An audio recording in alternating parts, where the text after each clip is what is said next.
আসসালামু আলাইকুম এভরিওয়ান, সকলকে শুভেচ্ছা জানিয়ে আজকের ভিডিও শুরু করছি। আমরা অনেকেই দেখছি আমাদের ভিডিও ভাইরাল হচ্ছে না, আমাদের ভিডিওগুলোতে ভিউ হচ্ছে না।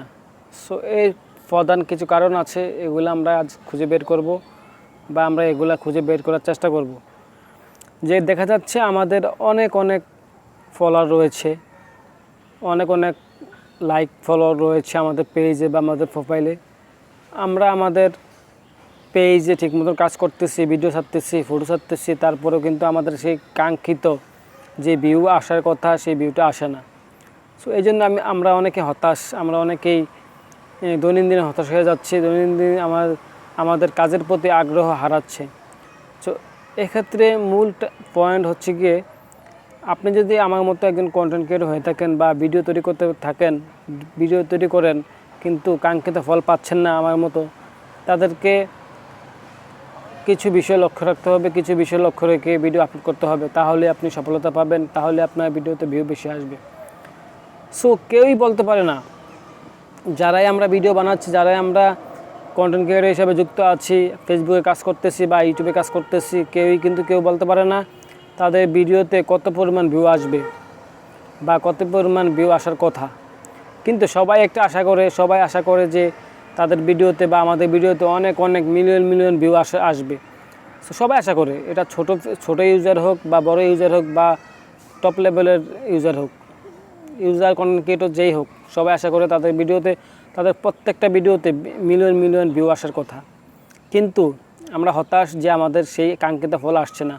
আবার দেখা যাচ্ছে অনেকের মিলিয়ন ফলোয়ার, তাদের ভিডিওতে 5,000 6,000 ভিউ হচ্ছে না। আবার দেখা গেছে অনেকের 400-500 বা 1,500 বা 5,000 ফলোয়ার, তাদের ভিডিওতে মোটামুটি তাদের ফলোয়ারের তুলনায় অনেক পরিমাণ বেশি ভিউ হচ্ছে। সো এর অনেকগুলো কারণ রয়েছে। সো এগুলা খুঁজে বের করতে হবে আমাদের হতাশ হলে চলবে না।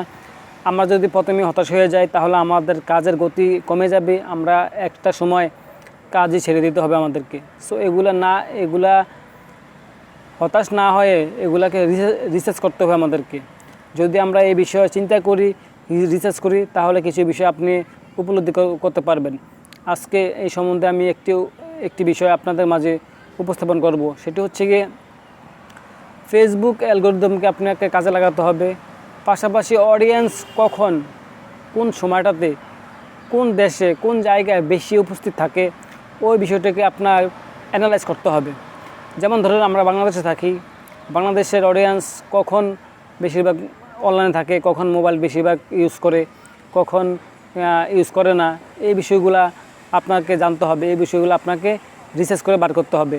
যেমন ধরুন আমরা সকালে স্কুল টাইম, সকাল 8টা থেকে 10টা পর্যন্ত স্কুল টাইম, তারপরে 11টা থেকে 2টা পর্যন্ত একটু গ্যাপ থাকে, ওই সময়টা লাঞ্চের টাইম, একটু বিশ্রামের টাইম, একটু টিফিনের টাইম। তো ওই সময়টা সবাই একটু টুকটাক মোবাইল ধরে।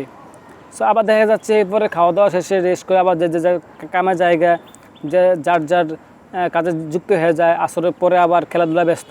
তো সন্ধ্যার পরে আবার সবাই একটু মোবাইলটা ধরে। সো ওই সময় একটু অডিয়েন্স বেশি থাকে। সো আপনাকে রিসার্চ করে বের করতে হবে যে আপনার যেই কোয়ালিটির কন্টেন্ট, আপনি যেই কোয়ালিটির ভিডিও বানান, যে ক্যাটাগরি ভিডিও বানান, ওই ক্যাটাগরির অডিয়েন্স কখন অনলাইনে বেশি থাকে, কখন অ্যাক্টিভিটি বেশি থাকে, ওই সময়টাকে আপনি নির্ধারণ করেন। ওই সময়টাতে আপনি ভিডিও আপলোড করার চেষ্টা করেন এবং আপনার ভিডিওটা কোন জায়গা থেকে বেশি দেখা হচ্ছে, কোন দেশ থেকে বেশি দেখা হচ্ছে, কোন স্থান থেকে বেশি দেখা হচ্ছে, এটা খুঁজে বের করেন। যখন আপনি এগুলো খুঁজে বের করবেন, ওই টাইম মতো আপনি ভিডিও আপলোড করবেন, তখন আপনার দেখবেন আগের তুলনায় অনেক বেশি ভিউ আসতেছে আপনার ভিডিওতে। এবং আপনার কন্টিনিউ এগুলো করলে আস্তে আস্তে আমি মনে করি আপনার ভিডিও ভাইরাল হয়ে যাবে এবং আপনার ভিডিওতে ভিউ বেশি আসতে থাকবে। সো আজকে এই পর্যন্তই। সবাই ভালো থাকবেন, সুস্থ থাকবেন। আমার আলোচনা যদি ভালো লেগে থাকে অবশ্যই কমেন্টে জানিয়ে দিবেন এবং ভিডিওটি আপনার টাইমলাইনে অথবা আপনার ফ্রেন্ড সার্কেলের মাঝে শেয়ার করতে পারেন। সকলে ধন্যবাদ, নতুনদেরকে অনেক হেল্প করবে এই ভিডিওটি। আল্লাহ হাফেজ।